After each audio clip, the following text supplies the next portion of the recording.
Look at the Red Light District. Are you smoking right now? I am, yeah. Smoke 2 joints. To enjoy themselves. No. No. I don't think so. No. It instantly brings up images of Amsterdam's canals, along with a sense of excitement and freedom, where the usual rules of everyday life feel like they don't apply. A place that is famous for its trade and the money that can be made, from buying different goods to prostitution. But why is it that the image we hold of prostitution is so often filled with stigma and negativity instead of independence and choice? If you enjoy our content, like and subscribe to our channel or support us on conscioushistory.backme.org. And let's turn on and step into the red light, seeing how it becomes a beacon for freedom.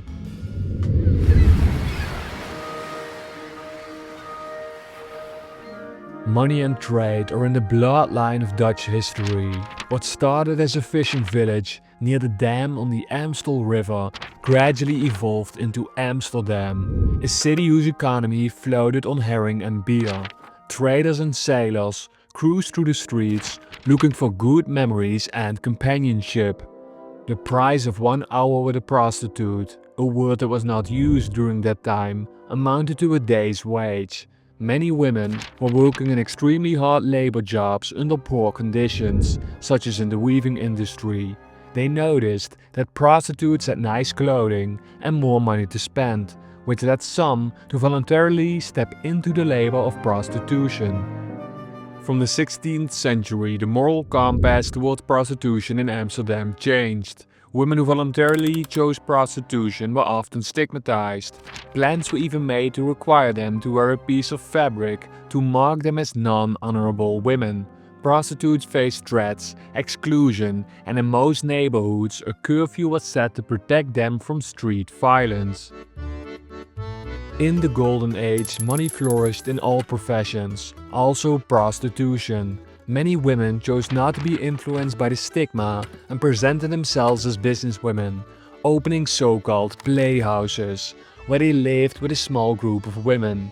These playhouses became an enormous attraction for travelers, and people said a visit to Amsterdam wasn't complete without a look inside of a playhouse.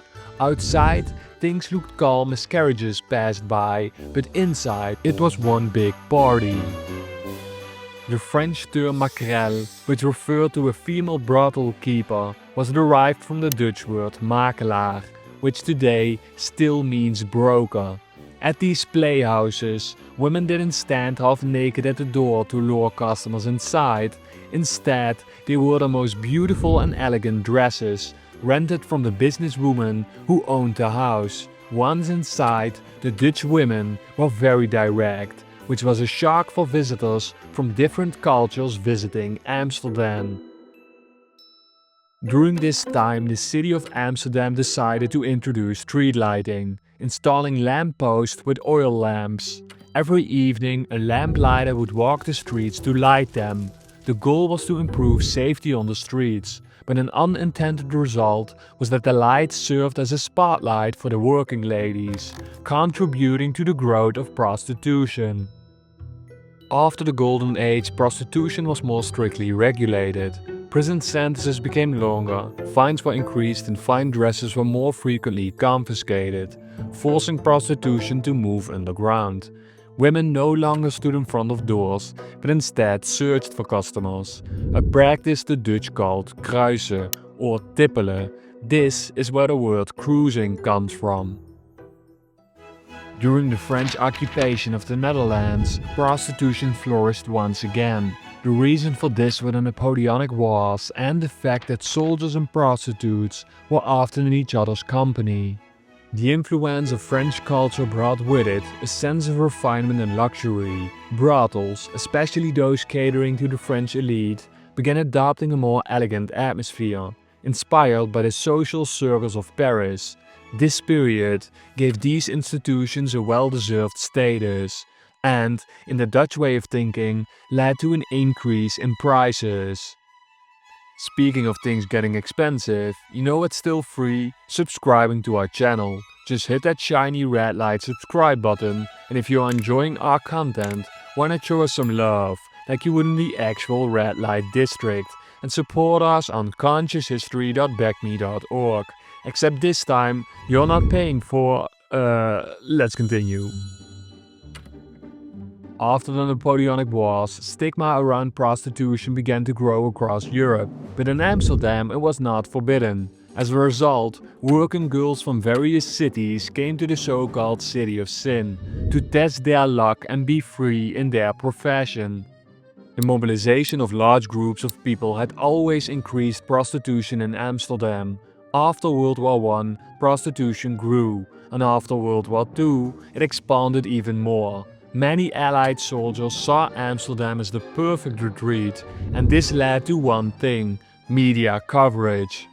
Big international newspapers wrote about the total freedom experienced in this city, resulting in major tourism. Clothing became more daring, dresses came off and was soon replaced for stockings, miniskirts and see-through tops.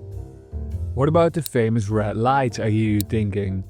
According to stories, railway workers would hang their red warning lamps, the safety lights they carried, by the doors of the prostitutes they visited after work.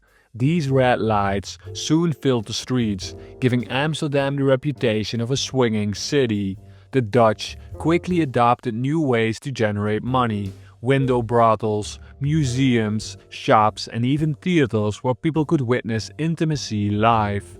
The dark secret alleys transformed into a red light show. Like a circus, the businesses became bigger, but more money led to more problems. Many working girls were being assaulted or extorted, but the biggest problems arose when the drugs hit the street. Many people wandered the streets of Amsterdam, addicted to heroin. At a certain point, street lights were painted blue so people couldn't see their veins. Criminals held business meetings in prostitution rooms because it was the only place they knew for certain wasn't getting tapped by the police. In the year 2000, prostitution became legal in the Netherlands. This finally meant recognition for the profession, requiring workers to have licenses, pay income tax and follow regulations just like any other job. These measures aim to improve workers' safety and reduce crime. Rooms were made vandal-proof and equipped with contraceptives, disinfectants and most importantly, alarm buttons in every room. Prostitutes on average spend 8 hours, which is the average renting duration, in a nicely decorated space. They often bring a personal item to make the impersonal space feel a bit more of their own. In this day and age, there are plans to create a new erotic center in the south of Amsterdam, near the highway, where over 100 workers from the Red Light District would relocate to help reduce the negative impacts of sex tourism in the city center. However, many workers are unhappy with these plans. For hundreds of years, generations of workers have worked hard to overcome shame, gain freedom and push back against negative stigma. In the city center, there is a choice of various types of rooms for rent, which will disappear if everything is put into one building. While this issue is still ongoing, we want to address that by allowing them to work in the city center. This showcases that they are a part of society and are appreciated in the place where they have worked for generations.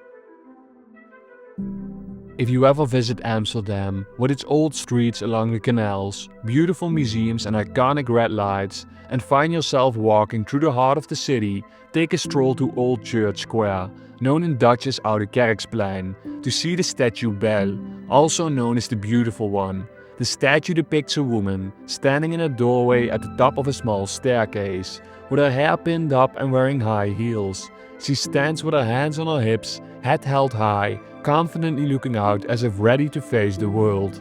This video aims to share the message written on the statue. Respect sex workers all over the world.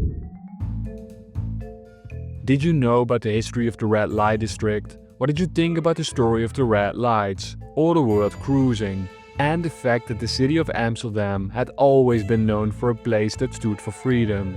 Leave me your answers below in the comments, and if you like our content, like and subscribe to our channel or support us on conscioushistory.backme.org.